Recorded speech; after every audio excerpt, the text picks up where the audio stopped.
A very good morning to all. Dipankar has an infectious smile, that keeps everyone charged up in the morning when you see him. I always admired. I was searching for him when I came here.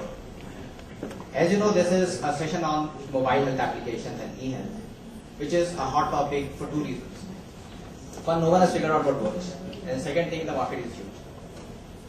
So, and before we start the session, I would like to take you around to some of the statistics as to why it has become very interesting, at least in markets of developing countries. According to the World Bank, 152 countries out of 195 are developing countries. They have 84% of the world population, 94% of the world health burden, and just 11% of the health spending.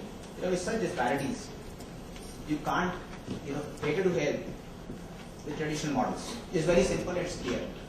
Now, taking this ahead, if you see the chronic diseases, 80% of the death due to chronic diseases happen in developing countries.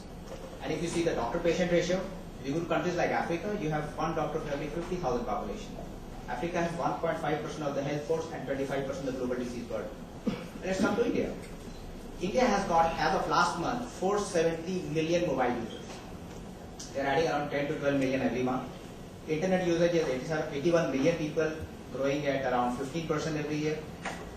And if you see the penetration or teledensity in India is above 40%.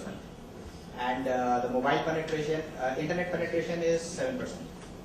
Now with this huge, usage of mobile, last June quarter, if you see, the June 09, 9.3 million people use mobile to access internet.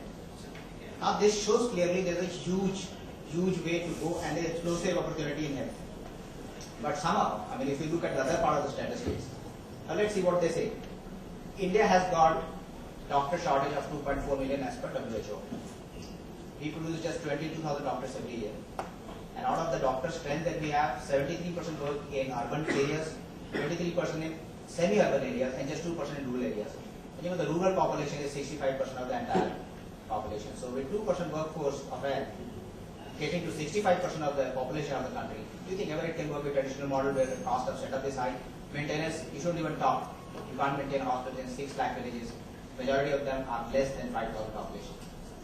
Obviously, simple that mobile health or e-health is the ultimate answer. But somehow, if you see, not only in India, I was with the ministers of the European Union in the World Health Congress. Even they are figuring out what works. They are spending hundreds of millions of dollars in each country to work out e-health. Indian government is also trying to figure out. We all assembled here to see which models work. What is the way out? So I have an august panel with us, and as the chairman of the session, I would like each one of them to introduce themselves, and then we take on the session.